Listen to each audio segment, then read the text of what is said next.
Salut à tous et bienvenue sur la chaîne. Aujourd'hui, on a plusieurs informations importantes à analyser concernant le Real Madrid. Entre le dossier Julián Álvarez, les dernières nouvelles du mercato, l'avenir de certains jeunes joueurs et les mouvements attendus cet été, il y a beaucoup de choses à dire.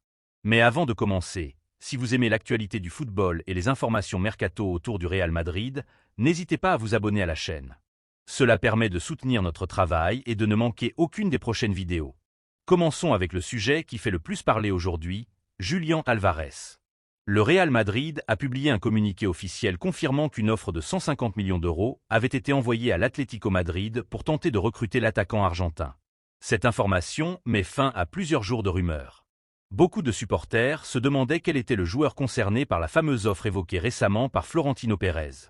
Dans son communiqué, le Real Madrid explique qu'après une réunion de son conseil d'administration, une proposition de 150 millions d'euros a été formulée pour Julián Álvarez. La réponse de l'Atlético Madrid n'a pas tardé à arriver. Le club madrilène a refusé cette offre et a rappelé que la clause libératoire du joueur est fixée à 500 millions d'euros. Autrement dit, pour l'Atlético Madrid, la position est très claire. Julián Álvarez n'est pas à vendre à ce prix. Cette situation a provoqué de nombreuses réactions chez les supporters. Beaucoup pensaient que cette offre concernait d'autres joueurs comme Vitinha, João Neves ou encore Michael Olise, dont les noms ont souvent été associés au Real Madrid ces dernières semaines. L'annonce du nom de Julián Álvarez a donc surpris une partie des fans. Même si l'attaquant argentin est considéré comme un excellent joueur, certains supporters estiment qu'il ne correspond pas forcément au profil du fameux « Galactico » annoncé depuis plusieurs semaines. Le débat est donc ouvert.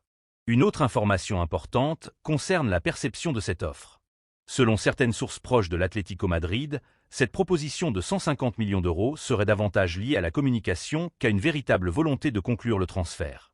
Pour certains observateurs, le Real Madrid savait que l'Atlético n'accepterait jamais une offre très éloignée de la clause libératoire du joueur. De son côté, le Real Madrid n'aurait pas l'intention d'augmenter son offre. Les 150 millions d'euros représenteraient la limite fixée par le club. Passons maintenant à une autre actualité importante. Du côté du Benfica, le départ de José Mourinho a été officiellement annoncé. Même si sa signature au Real Madrid n'est pas encore officialisée au moment où nous parlons, tout semble indiquer qu'un accord est proche. L'entraîneur portugais serait désormais libre et plusieurs sources annoncent qu'une officialisation pourrait intervenir très rapidement. Les supporters attendent maintenant une confirmation définitive de la part du club madrilène. Concernant les jeunes talents du Real Madrid, Nico Paz continue également de faire parler de lui. Le joueur apprécierait énormément le Real Madrid, mais souhaiterait poursuivre son développement à Como pour une saison supplémentaire. Son objectif serait de bénéficier d'un temps de jeu régulier avant d'envisager un retour dans un effectif madrilène où la concurrence est particulièrement importante. Cette stratégie pourrait lui permettre de continuer sa progression dans les meilleures conditions avant de revenir plus fort. Autre bonne nouvelle pour les supporters, Endrick est officiellement de retour dans l'effectif du Real Madrid. Son prêt est terminé et le jeune attaquant brésilien figure désormais dans l'effectif du club. Il participera à la préparation de la prochaine saison avec l'objectif de gagner progressivement sa place. Concernant le mercato, le Real Madrid ne compte pas s'arrêter là. Le club travaille toujours sur plusieurs dossiers et pourrait encore réaliser un gros transfert durant l'été. Plusieurs noms continuent de circuler dans les médias et la direction madrilène reste attentive aux opportunités du marché. Mais pour accueillir de nouveaux joueurs, certains départs seront également nécessaires.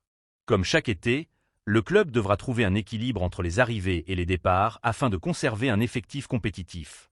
Pour terminer cette vidéo, une petite pensée pour Carlo Ancelotti qui fête aujourd'hui son anniversaire. L'ancien entraîneur du Real Madrid reste une figure importante de l'histoire récente du club et nous lui souhaitons beaucoup de réussite pour la suite de sa carrière. Voilà pour les principales informations du jour concernant le Real Madrid. Dites-moi maintenant en commentaire ce que vous pensez de l'offre de 150 millions d'euros pour Julián Álvarez. Pensez-vous que le Real Madrid doit revenir à la charge ou se concentrer sur d'autres priorités lors de ce mercato?